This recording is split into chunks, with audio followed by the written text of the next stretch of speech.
Okay, Bismillahirrahmanirrahim. Instrumentation and measurement.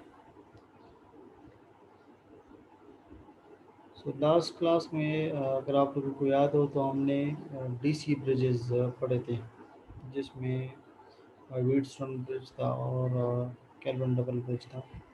सही। तो इस लेक्चर में हम इंशाल्लाह एसी ब्रिजेस के बारे में पढ़ेंगे। तो मैंने आपको बताया था कि डीसी ब्रिजेस में ये है कि रेजिस्टेंस तो वो यानी आसानी से मेजर कर लेते हैं, मगर जो इंडक्टेंस है या कैपेसिटेंस है उसको मेजर नहीं कर पाते। एसी ब्रिजेस में ये है कि ये यानी कैपेसिटेंस और इंडक्टेंस को भी मेजर कर लेता है। ठीक है। So AC bridges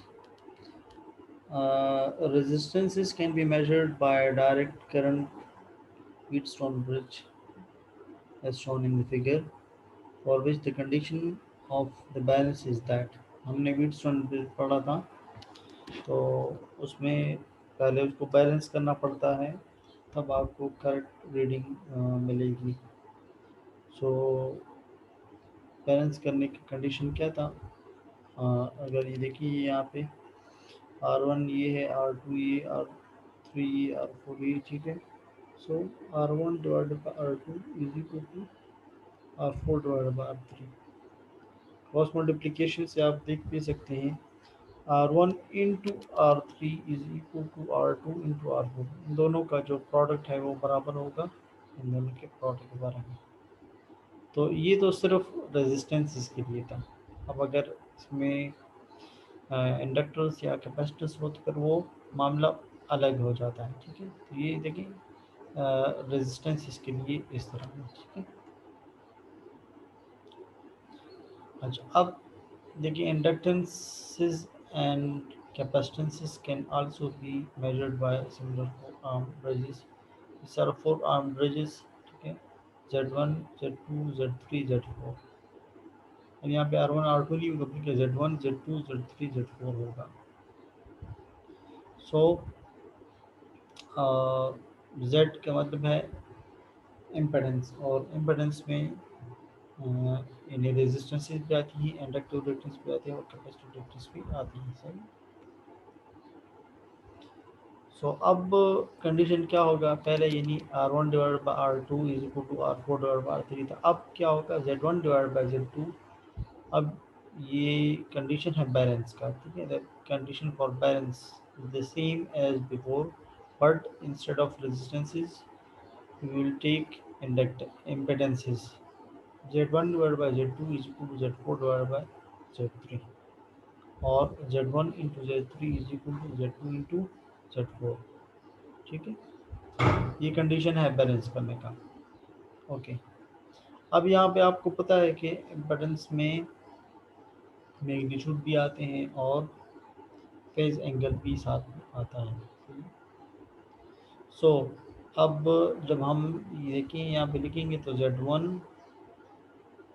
eight angle of five one for example इसका एंगल है। अगर पोलर फॉर्म में हम लिखेंगे Z3 into Z3 at an angle of five three is equal to Z2 at an angle of five two multiply by Z4 multiply Z4 at an angle of five four.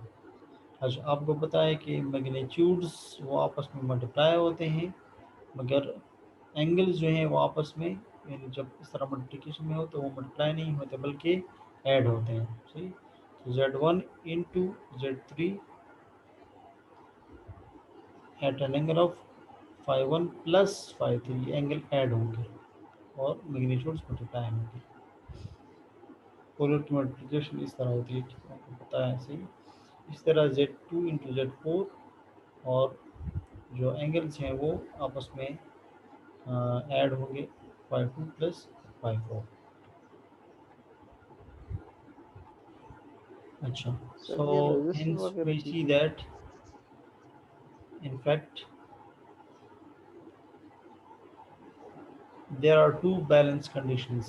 असल में अगर हम ये कहें तो यहाँ पे दो बैलेंस कंडीशंस पर हो गई। Which must be satisfied simultaneously, दोनों को एक बैक वक्त दोनों को यानी फुलफिल करना होगा। ठीक है, सो मैग्नीट्यूड के लिए बैलेंस कंडीशन होगा Z1 Z3 is equal to Z2 into Z4, और एंगल्स के लिए बैलेंस कंडीशन होगा φ1 प्लस φ3, मल्टीप्लाई नहीं होगा प्लस होगा, इज इक्वल टू φ2 प्लस φ4। यहाँ से पीछे हमने यहाँ पे देखा है, ठीक है, क्योंकि एंगल्स आपस में ऐड हो रहे हैं। ओके, सो एक छोटा सा example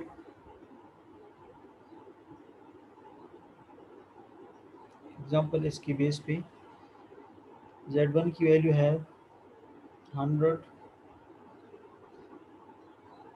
100 at an angle of 80 degree, सही है, प्लस 80 है, तो इसका मतलब ये है कि यानी RL सर्किट है, सही है, और at an angle of 0 degree है, तो इससे ये पता लगता है कि ये प्योर रेजिस्टेंस है, क्योंकि angles of at an angle of 0 degree है। अच्छा, Z3 जो है वो है 400 at an angle of 30 degree, फिर भी पॉजिटिव है, तो तब हम कह सकते हैं कि RL इम्पेडेंसेस है। और Z4 ये अननोन है, यानी Z4X है, इसी को फाइंड करना है। तो इससे पहले हमने मैग्नीट्यूड के लिए कंडीशन पढ़ा और एंगल के लिए भी कंडीशन पढ़ा, तो उसी क्वेश्चन को हम यूज़ करेंगे। अच्छा, so Z1 into Z4 is equal to Z2 into Z3, सही। तो अब आपको पता है Z4 को फाइंड करना है, तो Z1 को यहाँ पे भी डिवाइड करें, Z1 को यहाँ पे भी डिवाइड करें, Z1 यहाँ पे कैंसिल हो जाएगा और यहाँ पे आ जाएगा Z2 Z3 divided by Z1। ये चूँकि मैग्नीट्यूड का है, तो इसमें एंगल्स फिर हम नहीं लिखेंगे, एंगल्स को फिर हम एंगल वाले कंडीशन में फिर पुट करेंगे। तो ये फिलहाल मैग्नीट्यूड का कंडीशन है। तो Z2 है 250, Z3 है 400, Z1 है 100, सही। इससे आ गया 1000 ओम। अच्छा, the second condition for the bridge balance requires that the sum of the phase angles of the opposite arcs are equal, यानी θ1 plus θ4 is equal to θ2 plus θ3। Substituting the known phase angles and solving for the θ4, we obtained, ठीक है, आपको पता है ये θ4 को find करना है, तो θ1 यहाँ पे भी माइनस होगा और यहाँ पे भी माइनस होगा, तो यहाँ पे कैंसिल हो जाएगा और यहाँ पे आ जाएगा θ2 प्लस θ3 माइनस θ1, यानी यहाँ पे आ जाएगा तो माइनस θ1, ठीक है। θ2 का एंगल क्या है, 0 है, देखिए प्योर रेजिस्टिव है तो कोई एंगल नहीं है। θ3 का एंगल है 30, θ4 और θ1 का एंगल है 80, तो ये लिखिए इसे माइनस 50, सही। Hence the unknown impedance Z4 can be written in the form as 1000 at an angle of -50। अगर आप यहाँ पे देखें तो यहाँ पे भी ये RL था, ये R था, ये भी RL था और ये अननोन था। तो आपने नेचर ऑफ द एलिमेंट भी बताना है कि असल में ये था कौन सा एलिमेंट यहाँ पे लगा हुआ है। तो यहाँ पे देखिए, अगर ये -90 डिग्री होता तो हम कहते हैं कि सिर्फ कैपेसिटर, प्योर कैपेसिटर लगा हुआ है, और अगर यहाँ पे 0 होता तो हम कहते हैं प्योर रेजिस्टर लगा हुआ है। अगर यहाँ पे +90 होता तो हम कहते हैं प्योर इंडक्टर लगा हुआ है। अगर ये है -50, तो -50 का मतलब है कि R और C दोनों लगे हैं सीरीज़ में, सही है, और चूँकि नेगेटिव है तो इस वजह से हम कहेंगे कि कैपेसिटर, हालांकि जो नोन वैल्यूज़ हैं इनमें एक भी कैपेसिटर नहीं था, मगर जो अननोन वैल्यू है ये, अब देखिए इससे लग रहा है कि ये कौन सा है, रेजिस्टर है और कैपेसिटर है और दोनों सीरीज़ में है, सही, और माइनस, ठीक है। -45 से यानी वैल्यू एक्सीड कर रही है, तो इस वजह से सी की वैल्यू जो है हम ये कहेंगे कि सी आर एक्स सी की वैल्यू आर से भी ज़्यादा है। सही। अच्छा, ये एक दूसरा अब एग्ज़ाम्पल है, ये भी उसी तरह ही है, मगर इसमें इन्होंने ये किया है कि इन्होंने एल की वैल्यू दी है और सी की वैल्यू दी है, जबकि हमें जेड की वैल्यू चाहिए। देखिए, अब इन दोनों में आप लोगों ने कंफ्यूज नहीं करना, अक्सर इसमें कंफ्यूज कर जाते हैं। एल और एक्स एल ये दोनों एक ही चीज़ नहीं है। इसी तरह सी और एक्स सी ये भी एक ही चीज़ नहीं है। ये दोनों जो है इसको हम इम्पेडेंस कहते हैं, जेड, और इन दोनों का यूनिट जो है वो ओम है, मगर इनको हम इम्पेडेंस नहीं कहते। अच्छा, एक का यूनिट है, एल का यूनिट है हेनरी और सी का यूनिट है फेराड। ठीक है ना, तो ये अलग है। और एक्स एल ये इंडक्टिव रिएक्टेंस और एक्स सी कैपेसिटिव रिएक्टेंस, इसका यूनिट भी ओम है और इसका यूनिट भी ओम है। तो ये जेड के ज़ुमरे में आते हैं, इम्पेडेंस के ज़ुमरे में आते हैं, मगर एल और सी इनको इम्पेडेंस नहीं कह सकते। ठीक है ना, तो इसको इम्पेडेंस बनाने के लिए आपने एल को एक्स एल में कन्वर्ट करना होगा और सी को एक्स सी में कन्वर्ट करना होगा। सही है। तो एल को यानी एक्स एल किस तरह बनाएंगे? X L is equal to 2 pi F L, ये फार्मूला आप लोगों ने बार बार पढ़ा होगा। सो 2 × 3.14 × एफ ये फ्रीक्वेंसी है। सही है, आपको फ्रीक्वेंसी गिवन होगी। देखिए, इन्होंने फ्रीक्वेंसी दी है 1 किलो हर्ट्ज़। सही है, और एल जो है वो, एल की वैल्यू है वो यहाँ पे क्या है, ये है। सही। इसी तरह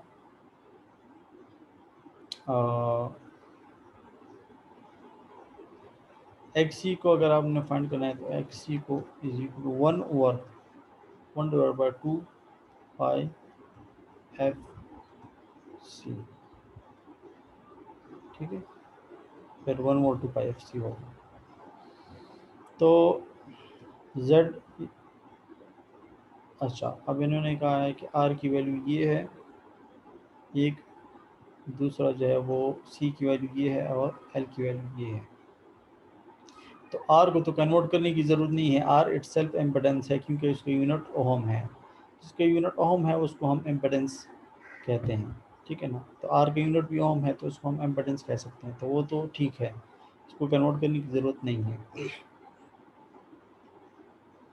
दूसरे दूसरे में ये कह रहे हैं कि ये R is in series with the L, यानी आर और एल दोनों सीरीज़ में हैं।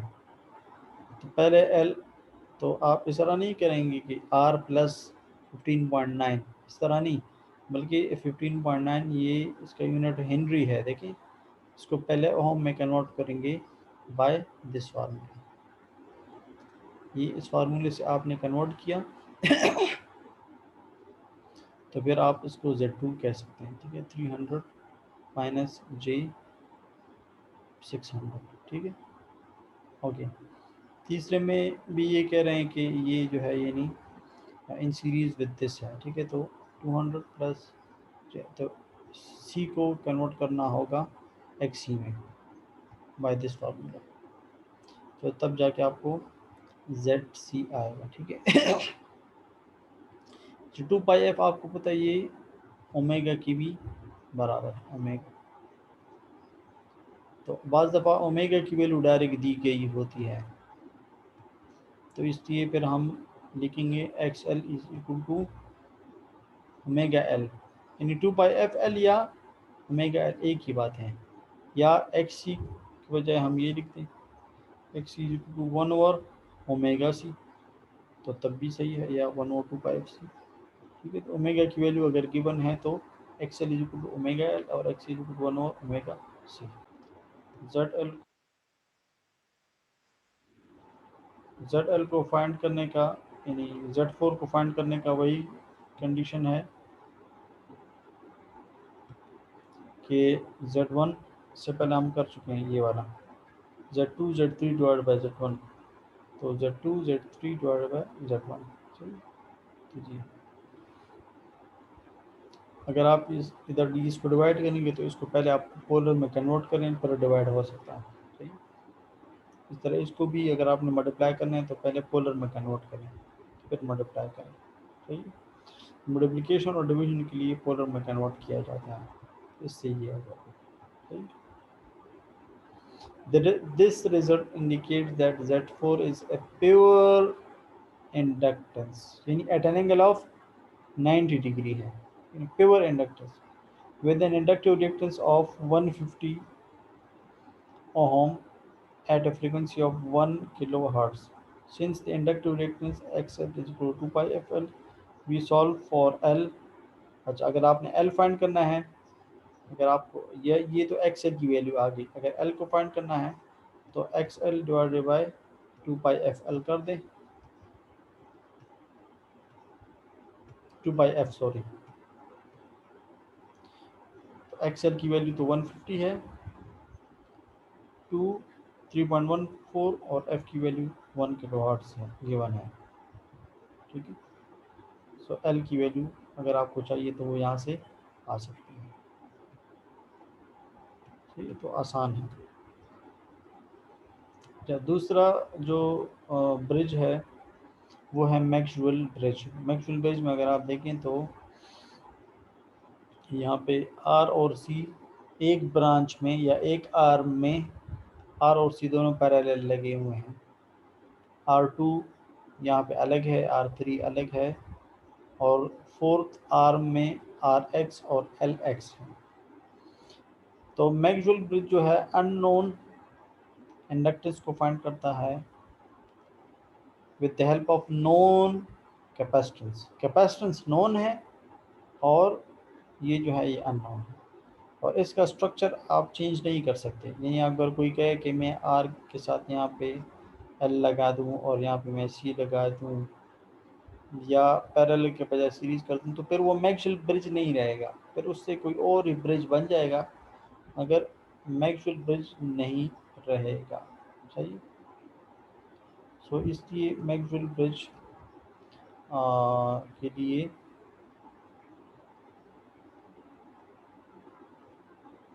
How to calculate inductance to ohm, तो वो तो मैंने बता दिया अभी। ठीक है, L इज इक्वल टू 1 और 2 पाई F। सही, एक्स एल ये वाला फार्मूला है,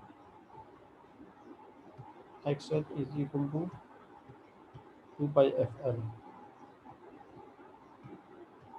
तो अगर एल गिवन है तो आप X L divide by 2 pi F कर सकते हैं। अगर एक्स एल गिवन है, एल फाइंड करना है, अगर एल गिवन है एक्स एल फाइंड करना है तो 2 पाई एफ इंटू एल कर दें। तो ये फार्मूला है। सही, ओके। अच्छा, तो ये जो है अच्छा, और इसका जो ब्रिज बैलेंस का कंडीशन है वो ये है। सही, Z X is equal to Z2 Z3 into Y1। अच्छा, Z तो इम्पेडेंस है, उसकी तो समझ आ गई। ये Y क्या चीज़ है, ये इसको कहते हैं एडमिटेंस। ठीक है, Y को कहते हैं एडमिटेंस, और ये Z का ऑपोजिट है। यानी अगर इसका यूनिट ओम है तो आप लोगों ने पढ़ा होगा, इसका यूनिट जो है वो Y का फिर यूनिट क्या है, मोह है। इसको इस तरह भी लिखा जाता है, इसको इस तरह भी लिखा जाता है ओम इनवर्स, और आपने ये भी सुना होगा कि इसको सीमेंस भी लिखा जाता है, सीमेंस। ये तीनों वाई की यूनिट्स कोई भी आप लिख सकते हैं। ठीक है, मोहो, इसको मोहो कहते हैं, यानी ओहम का उल्टा है। क्योंकि ये ओहम 1 और ओहम है तो इसलिए मोहो MHO मोहो, या ओहम इनवर्स या सीमेंस। ठीक है, सो एडमिटेंस का ये फार्मूला है और ये यूनिट है, तो ये रेसिप्रोकल है इसका, ठीक है। इन्हीं अगर z की वैल्यू 2 प्लस J3 है, तो आप लोगों ने ट्रांसमिशन लाइन में या इस तरह ट्रांसमिशन सब्जेक्ट में या इस तरह के सब्जेक्ट्स में y को पढ़ा होगा कि y की वैल्यू होती है 1/2 प्लस J3, यानी अगर ये 2 प्लस J3 है तो ये 1/2 प्लस J3 होगा, सही। ओके, सो ये चीज़, अच्छा, so Z X is equal to Z2 Z3 into Y1, ये बैलेंस करने का कंडीशन है, और आप इससे अननोन जेड एक्स फाइंड कर सकते हैं। जेड एक्स में ये दोनों हैं, आर एक्स भी है और एल एक्स भी है, सही। अच्छा, सो और R1 RC1 R2 और R3 ये तीनों रेजिस्टेंसेस और एक कैपेसिटेंस ये नोन होंगे, सही। सो अब इसमें वैल्यूज हम पुट करते हैं। अच्छा, Z2 जो है वो R2 है, अगर आप देखें ये R2, इस तरह Z3 जो है वो R3 है, ये इस तरह कह रहे हो इन्होंने लगाया है क्योंकि बैलेंस करने के लिए इसकी वैल्यू को आप वेरी कर सकते हैं, तो ये वेरिएबल रेजिस्टेंसेस हैं। Y1 की वैल्यू यानी एडमिटेंस की वैल्यू जो है वो इन दोनों, ये चूँकि वो हैं पैरेलल में हैं, तो आप इसकी वैल्यू 1/r प्लस J⍵C1, यानी आपको पता है XC की वैल्यू क्या है, वो -1/J⍵C,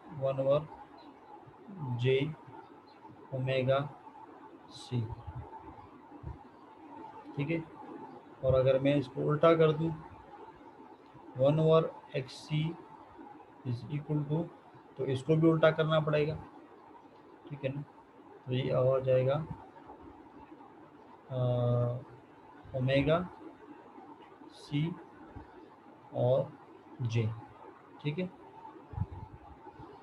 तो 1/R1 ये भी उल्टा और इसको भी उल्टा किया, तो ये तो ऑलरेडी उल्टा था, तो ये सीधा बन गया, यानी डिनोमिनेटर में था तो डिनोमिनेटर में चला गया, सही। जे की वैल्यू जब ऊपर जाती है तो आपको पता है, अगर नीचे अगर अगर ये तो एंगल है ना, अगर नीचे +90 -90 डिग्री है, तो जब ऊपर चला जाता है तो फिर ये +90 डिग्री बन जाता है, तो उस वजह से यहाँ पे अब ये प्लस है। ये जे असल में at an angle of 90 degree को कहते हैं, ठीक है। तो नीचे था तो -90 डिग्री था, ऊपर चला गया तो +90 डिग्री बन गया, सही। अच्छा, अब इसी फार्मूले को देखें, ये Z X is equal to Z2 Z3 into Y1, तो ये वैल्यूज पुट करें। Z X is equal to ये Z2, ठीक है, इंटू Z3 इंटू Y1, यानी Y या Y1 ये। अच्छा, और ZX में दो एलिमेंट्स हैं, ZX में दो एलिमेंट्स हैं, RX है और LX है, तो मैं तो LX को मैं Z नहीं कहूँगा, तो इसलिए मैं यहाँ पे पूरा XL लिखूँगा, ठीक है ना। Z अगर मैंने इस तरह लिखा RX प्लस JLX, तो ये गलत होगा, J के साथ 2πFP लिखूँगा, तब जाके ये इम्पीडेंस बनेगा। 2πF लिख दे या ओमेगा लिख दे, एक ही बात है, सही। तो देखिए J प्लस J, तो ये अब इम्पीडेंस बन गया, तो ये दिस प्लस दिस। अगर आखिर में आपको L सिर्फ L चाहिए तो फिर वो आप, मैंने तरीका बताया था कि वो आप डिवाइड कर सकते हैं, ठीक है। सो ZX इसके बराबर है, और ये बराबर है इस फार्मूले के मुताबिक Z2 Z3 इंटू वाई, तो Z2 की वैल्यू R2 है, Z3 की वैल्यू ये है और Y की वैल्यू ये है। Substituting of the real and imaginary term yields. अच्छा, आप अगर रियल और इमेजिनरी को अलग अलग करें तो आपने पहले इस तरह ये करना, इस ब्रैकेट को सॉल्व कर दें तो इसको पहले इसके साथ मल्टीप्लाई करें, ये असल में R1 है, देखिए R1। अच्छा, सो इसको साथ मल्टीप्लाई करें, फिर उसके बाद इसके साथ मल्टीप्लाई करें। तो जब इसके साथ मल्टीप्लाई करेंगे तो सारे टर्म्स रियल आ जाएंगे, यानी रियल वो होता है जिसके साथ जे नहीं होता, और इमेजिनरी वो होता है जिसके साथ जे होता है। तो R2 R3 divided by R1, ये आ गया रियल टर्म। तो रियल टर्म में रेजिस्टेंस आपको पता है रियल टर्म होता है, तो ये भी रियल रियल है, ठीक है। आर के साथ कोई जे वे नहीं होता। अच्छा, फिर जब इसको इसके साथ मल्टीप्लाई करेंगे तो फिर R2 इंटू R3 इंटू जे ओमेगा C1, ठीक है। तो जे ओमेगा चूँकि यहाँ पे भी था एल के साथ, देखें एल के साथ जे ओमेगा, और यहाँ पे भी जे ओमेगा होगा,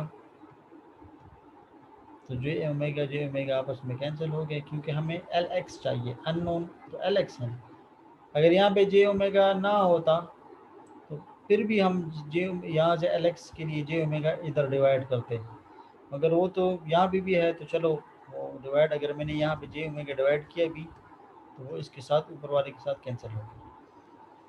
तो L X is equal to R2 R3 C1, तो आर एक्स भी फाइंड हो गया और एल एक्स भी फाइंड हो गया। दो इसमें अननोन थी ना, आप सर्किट को देखें मैक्सवेल ब्रिज में, आर एक्स भी अननोन और एल एक्स भी अननोन, तो ये देखो आर एक्स भी फाइंड हो गया और एल एक्स भी फाइंड हो गया। ये तो था कौन सा ब्रिज, मैक्सवेल ब्रिज। अब हम हे ब्रिज पढ़ते हैं, सही। हे ब्रिज क्या है, हे ब्रिज ये है, उसी तरह का है, अगर आप देखें उसी तरह का है, मगर फ़र्क ये है कि R1 और C1 उधर पैरेलल में थे और अब ये सीरीज़ में आ गए। तो अब ये मैंने आपको बताया था, अगर इसको हम छेड़ेंगे तो फिर इससे कोई और ब्रिज बन जाएगा, ठीक है ना। इसलिए देखिए इससे कोई और ब्रिज बन गया, R2 अपनी जगह, R3 अपनी जगह, LX और RX अपनी जगह पे, ये दोनों पहले पैरेलल में था, अब ये सीरीज़ में है। तो पहले आर एक्स का फार्मूला जो आया था अब यहाँ पे चेंज होगा, और एल एक्स का फार्मूला जो वहाँ पे आया था अब यहाँ पे चेंज होगा, क्योंकि एक ब्रांच चेंज हो गया है। वो क्या है कि R1 और C1 पहले पैरेलल में थे और अब ये सीरीज में हो गए, सही। इसको कहते हैं अब हे ब्रिज, सही। तो हे ब्रिज में लेकिन Z1 की वैल्यू दोनों सीरीज में है, तो R1 प्लस, आपको पता है जब R और C सीरीज में होते हैं तो फिर उसका हम Z किस तरह लिखते हैं, वो इस तरह लिखते हैं R माइनस जे एक्स सी, ये। तो चूंकि यहाँ पे तो एक्स सी है नहीं, सिर्फ सी की वैल्यू है, तो फिर मैं इसको इस तरह लिखूँगा R माइनस जे, और यानी एक्स सी किस तरह है, ओमेगा सी, 1/2 सी के बराबर है, तो ये हो जाएगा R1 माइनस जे और ओमेगा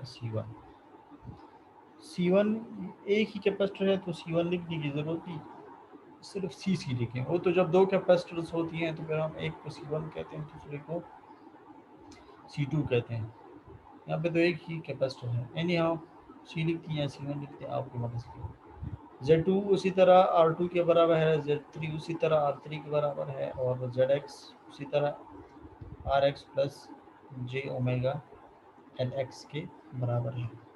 अच्छा, अब फिर जो है यानी वही कंडीशंस हैं, ठीक है, इसमें पुट करें तो this Z1 multiply by this ZX is equal to R2 into R3, इस इक्वेशन में पुट किया। तो अब आपने RX और LX को फाइंड करना है, तो पहले इस ब्रैकेट को सॉल्व करें। इस ब्रैकेट को किस तरह सॉल्व करेंगे, R1 इंटू RX, इससे ये आया जी। फिर R1 इंटू, अच्छा अब इन्होंने किस चीज़ को मल्टीप्लाई किया है, R1 को अब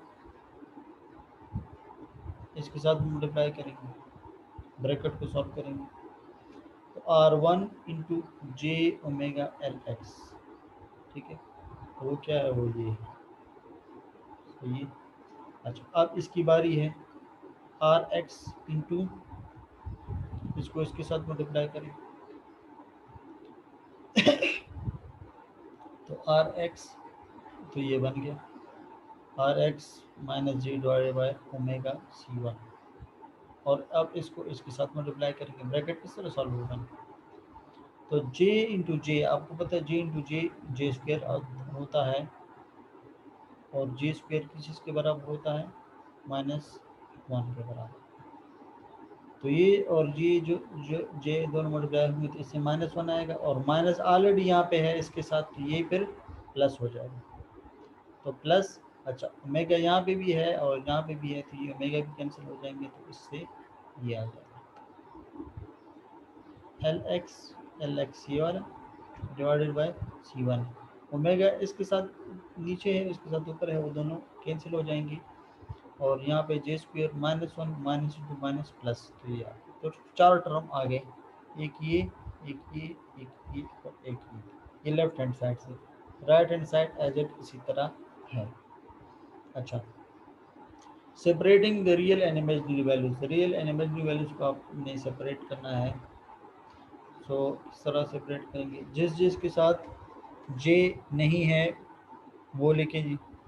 देखिए ये इसके साथ जे नहीं है और इसके साथ भी जे नहीं है, ये अब इसके साथ जे है तो वो हम इमेजिनरी वाले इक्वेशन में लिखेंगे, इसके साथ भी जे है तो ये भी हम इमेजिनरी वाले इक्वेशन में लिखेंगे। पहले हम रियल के लिए लिखते हैं, तो ये इसमें नहीं है तो ये भी लिख दिया, तो रियल वाले आपस में इक्वेट किए, ठीक है ना।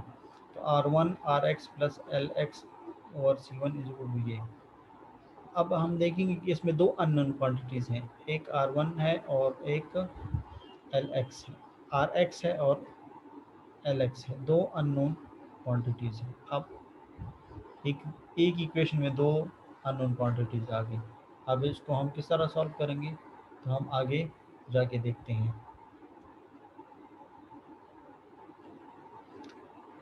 अच्छा इसके बाद हम, अच्छा ये वो रियल वाला था, ठीक है, ये मैंने दोबारा यहाँ पे, ये वो रियल रियल, ठीक है। अच्छा इमेजिनरी वाला वो ये है जिसके साथ जे था, तो इस साइड पे भी जे था, इस साइड पे भी जे था, वो दोनों जे कैंसिल हो गए, तो ये आ गया आर एक्स डिवाइडेड बाई ये। तो अब इसमें भी दो अननोन है, एल एक्स पी और आर एक्स पी, देखिए दो अननोन, और यहाँ पे भी दो अननोन है। अब क्या करें, हमें तो आर एक्स भी चाहिए और एल एक्स भी चाहिए, इस तरह कर लेंगे एक इक्वेशन में, इस इक्वेशन में से आर एक्स निकाल के तो वो यहाँ पे पुट कर लेंगे, तो यहाँ पे आर एक्स ख़त्म हो जाएगा और एल एक्स आ जाएगा, ठीक है। तो यहाँ पे भी एल एक्स होगा, फिर यहाँ पे भी एल एक्स होगा, इन एल एक्स से एल एक्स कॉमन कर लेंगे, दोनों कंबाइन कर लेंगे तो एक एल एक्स फाइंड हो जाएगा। और आर एक्स को फाइंड करने के लिए हम इस तरह करेंगे कि हम यहाँ से एल एक्स को फाइंड कर लेंगे, ठीक है, और इस एल एक्स को मैं इधर पुट कर लूँगा, या उधर से एल एक्स फाइंड करें इधर पुट करें, एक ही बात है, या यहाँ से फाइंड वो करें यहाँ पे पुट करें तो भी सही है। तो जब यहाँ पे मैं पुट करूँगा तो ये एल एक्स जो है इसके बजाय आर एक्स आ जाएगा, तो यहाँ पे आर एक्स और यहाँ पे आर एक्स ये दोनों कंबाइन करके, तो इससे मैं फिर एक आर एक्स फाइंड कर लूँगा। तो आर एक्स की वैल्यू, ठीक है, इक्वेशंस को साइमल्टेनियसली सॉल्व किया वो तरीका मैंने बता दिया आपको क्या करना है। तो आर एक्स की वैल्यू ये आ गई है। ये खैर अगर आप लोगों को ट्राई कर लें, अगर नहीं हुआ तो फिर मैं कल इंशाल्लाह आप लोगों को ये डिराइव करके दे दूँगा, सही है। तो ये आसान है, कोई मुश्किल नहीं है, अगर आप ट्राई कर लें, अगर नहीं हुआ तो फिर मैं कल आप लोगों को ड्राइव कर लूँगा, सही। इसी तरह आर एक्स की वैल्यू ये आ गई और एल एक्स की वैल्यू ये आ जाएगी, ठीक है। तरीका बिल्कुल वही है जो कि अभी मैंने बताया, एक से आर एक्स फाइंड करके दूसरे आर एक्स पर पुट करें तो वो आर एक्स ख़त्म हो जाएगा, एल एक्स आ जाएगा, और एक में एल एक्स फाइंड करके दूसरे एलेक्स में पुट करें। इससे क्या होगा कि एलेक्स दोनों फाइंड हो जाएंगे। सही है। तो ये था कौन सा ब्रिज है, ब्रिज। इसके अलावा और भी ब्रिजेस हैं, वो इंशाल्लाह हम फिर जी जी जी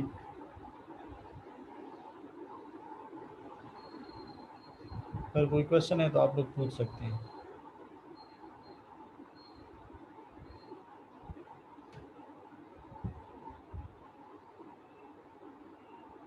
जी कोई क्वेश्चन नहीं है, ठीक है। तो फिर मैं मीटिंग को लीव कर लेता हूँ और कल इंशाल्लाह फिर हम इसको कंटिन्यू करेंगे। आ, इसके बाद शेयरिंग ब्रिज है वो हम पढ़ेंगे, और भी ब्रिजेस हैं तो वो भी हम इंशाल्लाह कल कवर करेंगे। सही है।